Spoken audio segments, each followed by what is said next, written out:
Bio India की इस अनोखी कक्षा में आपका फिर से स्वागत है। मैं हूं धर्मेंद्र कुमार और आज मैं बताऊंगा बहुत ही छोटा एक टॉपिक जिसका नाम होगा जिफ्ट, ZIFT। आपको पता होगा पिछले क्लास में मैंने आपको इनफर्टिलिटी में उपयोग होने वाले 8 यानी टेस्टी बेबी और आपको गिफ्ट के बारे में बताया था, लेकिन आज मैं बताने जा रहा हूं एक छोटा सा टॉपिक है जिसका नाम है जिफ्ट। तो चलिए शुरू करते हैं। ये रहा आपका गिफ्ट। समय आपका ज्यादा बर्बाद ना हो इसलिए मैंने पहले ही बोर्ड पे लिख दिया है और फिगर भी हो सकता है कि समझाने के लिए फिगर की आवश्यकता पड़ी, इसलिए फिगर भी बना दिया है मैंने। तो चलिए शुरू करते हैं। गिफ्ट जिसका पूरा नाम जाइगोट इंट्रा फिलोपियन ट्रांसफर होता है। सही है। गिफ्ट जिसका पूरा नाम जाइगोट इंट्रा फिलोपियन ट्रांसफर होता है, यानी युग्मनज अंतः अंडवाहिनी स्थानांतरण होता है। सही है। देखिए ये सब आर्ट का है किस लिए उपयोग किया जाता है, तो ये सब इनफर्टिलिटी को दूर करने के लिए इस तरह के आर्ट्स का उपयोग किया जाता है। तो आप देखिए इसमें सेकेंड पॉइंट है कि इस आर्ट में ओवम तथा स्पर्म को, यानी इस आर्ट में यानी गिफ्ट जो आर्ट है इसमें ओवम तथा स्पर्म को फीमेल बॉडी के बाहर, फीमेल शरीर के अंदर नहीं, फीमेल बॉडी के बाहर ट्यूब में यानी प्रखनली में फर्टिलाइजेशन कराया जाता है। आपको पता होनी चाहिए कि इस तरह के आर्ट के उपयोग के लिए ना जो फर्टिलाइजेशन की क्रिया होती है फीमेल के शरीर में नहीं होती है। जैसे आप टेस्टी बेबी के बारे में देखें या गिफ्ट के टेस्टी बेबी के बारे में देखें आप, तो उसमें भी क्या हुआ था, फर्टिलाइजेशन की क्रिया हमने एक ट्यूब में कराया था यानी इन विट्रो में कराया था। इससे में इसमें भी आपको जो फर्टिलाइजेशन की क्रिया होगी ना फीमेल बॉडी के बाहर होगी, यानी ट्यूब में होगी। ट्यूब में प्रखनली में होगी। तो इसमें हमने पॉइंट बताया कि इस आर्ट में ओवम तथा स्पर्म को फीमेल बॉडी के बाहर ट्यूब में फर्टिलाइजेशन कराया जाता है, यानी प्रखनली में फर्टिलाइजेशन कराया जाता है, यानी निषेचन कराया जाता है। अब देखिए फर्टिलाइजेशन के बाद ट्यूब में जब सेल्स की संख्या 8 हो जाती है, फर्टिलाइजेशन तो हो गया है, अब ट्यूब में जब सेल्स की संख्या 8 हो जाती है तो उसे लैप्रोस्कोप की सहायता से फिलोपियन ट्यूब में पहुंचाया जाता है।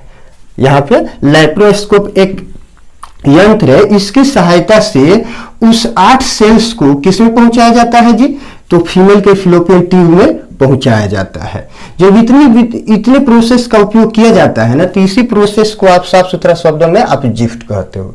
चलिए इस प्रोसेस को हम थोड़ी सी फिगर पे लेके चलते हैं।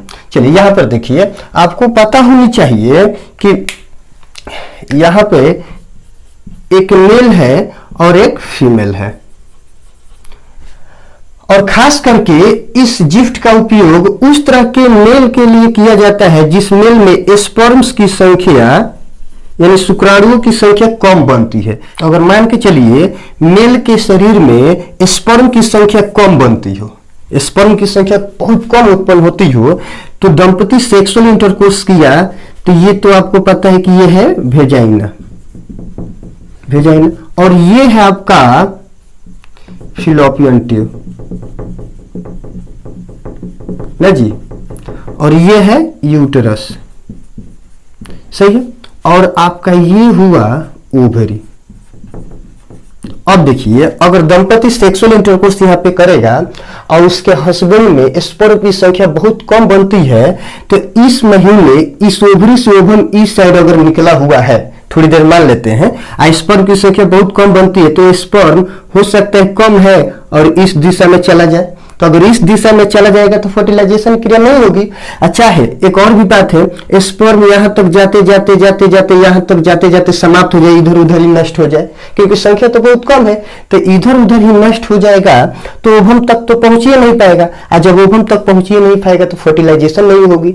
तो इस कंडीशन में देखिए क्या जाता है, इसके हस्बैंड के स्पर्म को लिया जाता है, इसके हस्बैंड के स्पर्म को जो ज्यादा विकसित स्पर्म है उसको लिया जाता है, और ये जो ओवम है उसको भी लिया जाता है, और लेकर एक ट्यूब में एक प्रखनली में उस ओवम तथा स्पर्म को फर्टिलाइज करा दिया जाता है।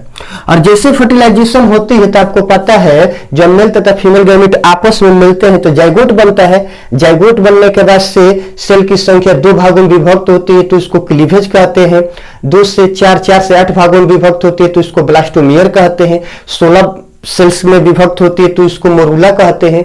16 से आगे की सेल्स में बढ़ती है, 50 से 60, 54 के आसपास जाती है तो इसको आप लोग ब्लास्टोसिस्ट कहते हैं। तो इस तरह सेल की संख्या बढ़ती है, उस तरह नाम भी अलग अलग दिया जाता है। तो यहाँ पर जब इस ट्यूब में फर्टिलाइजेशन करा दिया जाता है, जाइगोट बन जाता है, जाइगोट से क्लीवेज होता है, तो क्लीवेज होगा तो कितने सेल बनेंगे? 2 सेल बनेंगे। तो इसमें इंतजार किया जाता है कि इस ट्यूब में सेल की संख्या 8 हो जाए। जब सेल की संख्या इस ट्यूब में 8 हो जाती है ना, तब एक यंत्र लिया जाता है जिसका नाम है ये लेप्रोस्कोप। अभी जो आपको फिगर पहले से ही बना दिया, लेप्रोस्कोप। अब देखिए इस यंत्र को लिया जाता है, इसी के सहायता से अब क्या किया जाएगा, इस 8 सेल्स को इसी के सहायता से इस फीमेल के ये जो फिलोपियन ट्यूब दिख रहा है ना, फिलोपियन ट्यूब में ओवम तो यहाँ पर अब रहेगा नहीं, क्योंकि अब तो ये जाइगोट बन गया है। जब मेल फीमेल गैमेट आपस में मिला था तो जाइगोट बन गया था। तो इस जाइगोट जो 8 सेल्स जो इसको 8 सेल्स है, तो इस 8 सेल्स को लेप्रोस्कोप की मदद से अब क्या किया जाएगा, इस फीमेल के फिलोपियन ट्यूब यानी यहाँ से ये जो यंत्र है ना, ये जो लंबा इसका पतला भाग दिखाई दे रहा है, इसी पतले भाग से इस फिलोपियन ट्यूब के अंदर ऐसे करके पहुंचा दिया जाता है। यानी इस यंत्र को इसके अंदर डालकर जो आपका 8 सेल्स है इसमें ले जाकर छोड़ दिया जाता है।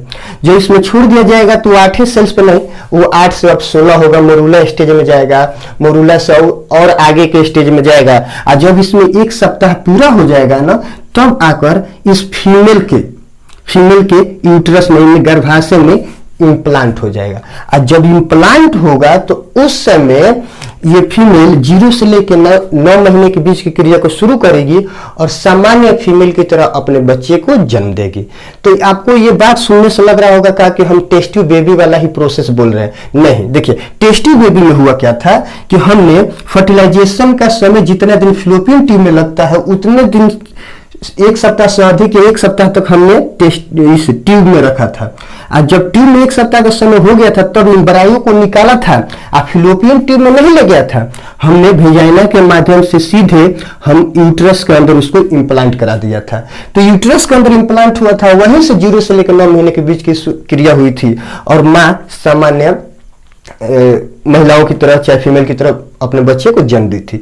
लेकिन आपको जिफ्ट में हम बताने की कोशिश कर रहे हैं कि देखिए फर्टिलाइजेशन ओवम और स्पर्म को लेकर ट्यूब में कराया गया, और ट्यूब में कराया गया तो जाइगोट बना, जाइगोट से सेल की संख्या बढ़ती गई और सेल की संख्या जब इसी ट्यूब में 8 पहुंच गई, 8 तक पहुंच गई ना, तब इस 8 सेल्स को इस लेप्रोस्कोप की मदद से इस फिलोपियन ट्यूब में यहाँ से फिम्बरी वाला जो हिस्सा, ये वाला उंगलीनुमा संरचना उसको फिम्बरी कहते हैं, उंगलीनुमा संरचना को, और यहाँ से इस लेप्रोस्कोप की सहायता से उस 8 सेल्स को इसमें क्या करते हैं, छोड़ देते हैं, यानी फिलोपियन ट्यूब में छोड़ देते हैं। और फिलोपियन ट्यूब में आगे का प्रोसेस जो होता है वो शुरू होगा, और होते होते जब यहाँ से जब पूरा प्रोसेस इसका समाप्त हो जाता है, 1 से 1.5 सप्ताह का समय हो जाता है, तो वो आएगा गर्भाशय में आकर जो सेल है इम्प्लांट हो जाएगा। और जब गर्भाशय में इम्प्लांट हो जाएगा तो माँ सामान्य फीमेल की तरह अपने बच्चे को जन्म देगी।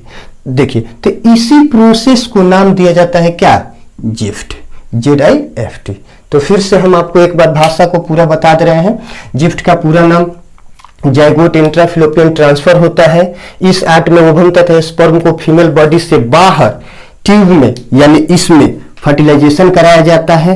फर्टिलाइजेशन के बाद ट्यूब में जब सेल की संख्या 8 हो जाती है तो लेप्रोस्कोप की सहायता से उस सेल्स को क्या करते हैं, फिलोपियन ट्यूब में यानी इसमें ट्रांसफर कर देते हैं, पहुंचा देते हैं, स्थानांतरित कर देते हैं, और आगे का प्रोसेस इस फिलोपियन ट्यूब में हो जाता है और ये फीमेल सामान्य फीमेल की तरह अपने बच्चे को जन्म देती है।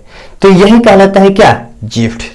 तो उम्मीद है कि ये वीडियो आपको समझ में आ गई होगी। तो आज के लिए इतना ही, फिलहाल के लिए गुड बाय।